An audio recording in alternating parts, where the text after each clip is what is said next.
Subhanahu wa Ta'ala, pencipta alam ini, pencipta seluruh manusia, memberitahu bahwa kebahagiaan manusia itu dalam agama. Kebahagiaan manusia itu dalam taat kepada Allah Subhanahu wa Ta'ala. Kalau manusia ini taat kepada Allah, dia kaya, Allah akan bahagiakan. Dia miskin, dia taat kepada Allah, Allah akan bahagiakan juga. Petani yang besar, dia taat kepada Allah, Allah bahagiakan. Petani yang kecil pun, kalau dia taat kepada Allah, Allah bahagiakan. Demikian juga pedagang yang besar, kalau taat kepada Allah, amalkan agama, Allah bahagiakan. Pedagang kecil pun, kalau dia taat kepada Allah, Allah bahagiakan. Allah meletakkan kebahagiaan manusia ini dalam agama yang sempurna. Kemajuan-kemajuan keduniaan, perdagangan, pertanian, industri, pembangunan, dan sebagainya, tidak disertai dengan agama, bukan membawa manfaat, tapi akan membawa madarat tadi. Sebagaimana Allah jelaskan di dalam Al-Quran, kaum Madian sangat maju dalam perdagangan. Allah utus Nabi Syuaib kepada kaum Madian bahwa kejayaan bukan dalam majunya perdagangan, tapi dalam agama, dalam taat kepada Allah. Mereka membangkang, tidak mau ikut kepada Nabi Syuaib. Allah turunkan azab kepada kaum Madian, yaitu Allah turunkan hujan, tapi bukan hujan air, hujan api hadirnya.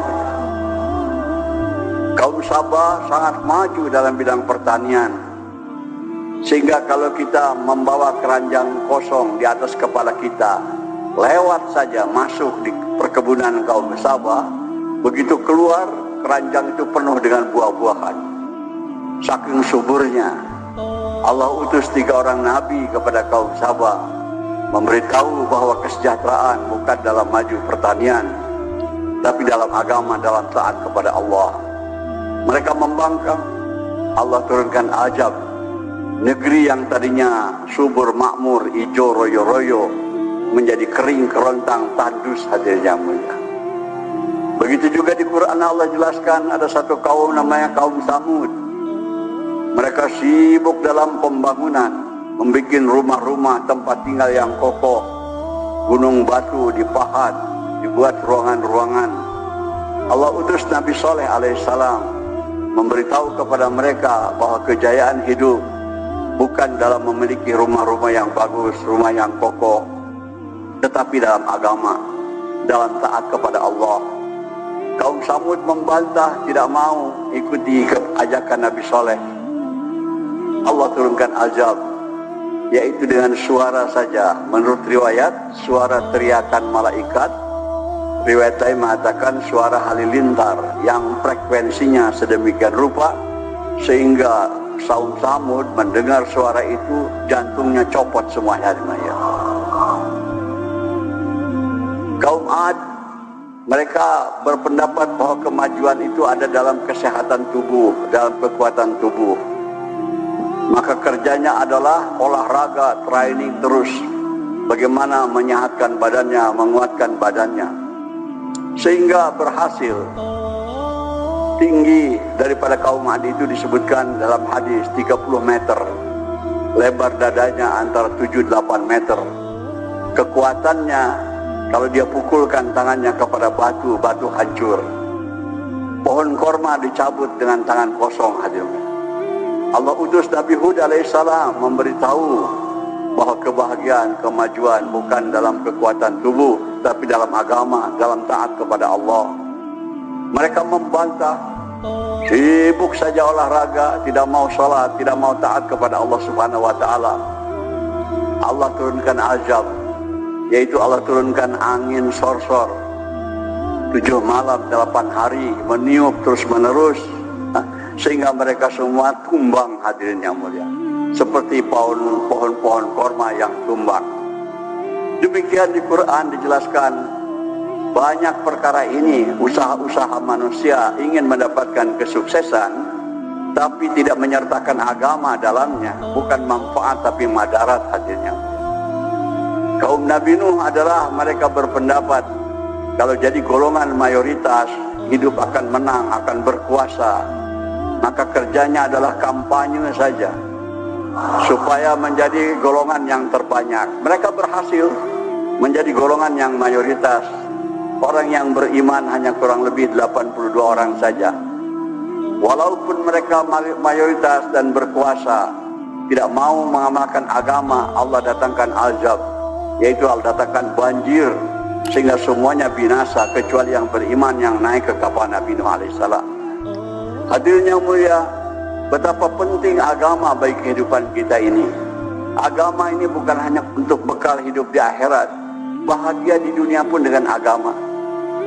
Kestabilan ekonomi dengan agama, keamanan dengan agama, kesehatan dengan agama, kesejahteraan dengan agama.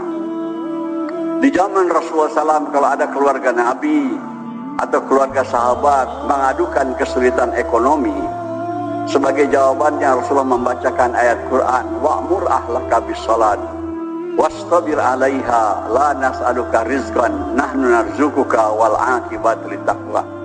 Perintahkan kepada keluargamu untuk salat dan bersabar atasnya. Memerintahkan salat bukan sekali dua kali, terus menerus. Kami tidak minta rezeki daripada kamu, kamilah memberikan rezeki kepada kamu, dan akibat yang baik bagi orang yang takwa. Jalan keluar daripada kesulitan ekonominya hadirin adalah perintahkan. Kalau kesulitan ekonomi itu dalam keluarga, gerakan semua ahli keluarga untuk salat. Kalau kesulitan ekonomi itu ada di satu kampung, gerakan satu kampung untuk sholat semua, jangan ada yang tidak sholat. Kalau ekonomi itu rusak di satu negara, gerakan rakyat negara itu untuk sholat. Allah subhanahu wa ta'ala akan bereskan masalah-masalahnya. Hadirin yang mulia, hari ini kita lupa, sibuk dalam memajukan perkara-perkara dunia dilupakan. Sehingga di Indonesia ini hadirin mayoritas bukan golongan kecil tidak sholat hadirin yang mulia. Tidak ke masjid, tidak taat kepada Allah. Mereka sibuk dalam perkara dagang, tani, industri dan sebagainya, tapi tidak penting kepada agama. Dalam hadis disebutkan hadirin, kesusahan-kesusahan yang datang kepada kita ini, di antaranya akibatnya ada yang tidak sholat. Kalau ada di satu kampung satu orang saja tidak sholat, dia membawa susah hidup kepada 40 rumah ke kanan, 40 rumah ke kiri, 40 rumah ke depan, dan 40 rumah ke belakang. Bukan mustahil kesulitan hidup yang dialami oleh kita ini dari akibat banyaknya yang tidak sholat. Kadang-kadang dalam rumah tangga kan sendiri ada yang tidak sholat. Maka ini usahakan hidup ikut kepada pedoman Quran, kepada nasihat Rasulullah SAW. Gerakan semua dalam rumah tangga kita sholat semuanya. Pasti ekonomi kita akan diperbaiki oleh Allah. Rumah tangga akan disejahterakan, dibahagiakan. Kebahagiaan manusia tidak bisa dibina dengan rumah yang bagus, pakaian yang indah, makanan yang enak tanpa agama hadirnya. Hanya dengan agama hidup akan bahagia. Kalau di Jakarta nih ada kata-kata, dia bilang gubuk derita. Karena tinggal di gubuk hidup menderita. Sebetulnya kata ulama yang bikin menderita orang itu bukan gubuknya, tapi dosa-dosanya hadirnya. Nabi Ibrahim dapat cobaan daripada Allah, dibakar oleh Namrud dalam api 40 hari 40 malam. Nabi Ibrahim dimasukkan ke dalam api. Kondisi api lebih buruk daripada gubuk, tapi karena Nabi Ibrahim orang yang taat kepada Allah, di dalam api dibahagiakan hadirin. Bukan hanya tidak terbakar, tidak kepanasan, sejahtera, dapat makan, dapat minum. Ini contoh di Quran bahwa kalau kita taat kepada Allah, apakah kita kondisi kaya atau miskin, pasti dibahagiakan oleh Allah subhanahu wa ta'ala. Hadirin, dunia tidak paham atas perkara ini. Dulu untuk memperbaiki, memberikan paham kepada dunia perkara ini, kepada umat manusia, Allah utus nabi-nabi. Nabi demi nabi diberitahu bahwa kejayaan ada dalam taat kepada Allah, dalam agama. Sekarang setelah Rasulullah SAW wafat, tidak akan ada lagi nabi sampai hari kiamat. Tetapi nasihat ini, hak ini harus disampaikan. Siapa yang akan menyampaikan, memberitahu dunia bahwa taat kepada Allah itu sangat penting, mengamalkan agama itu sangat penting untuk manusia supaya bahagia. Nabi tidak ada lagi. Ini adalah menjadi tugas kita sekalian. selaku umat Nabi Muhammad sallallahu alaihi wasallam. Ini umat bukan nabi, bukan rasul, tapi Allah muliakan, diberikan tugas kenabian. Allah berfirman dalam Al-Qur'an, kuntum khairu ummatin ukhrijat linnas ta'muruna bil ma'ruf wa tanhauna 'anil munkar wa tu'minuna billah. Kamu sebaik-baik umat yang ditugaskan ke tengah-tengah manusia, mengajak manusia berbuat baik dan mencegah mereka daripada berbuat mungkar dan beriman kepada Allah Subhanahu wa taala.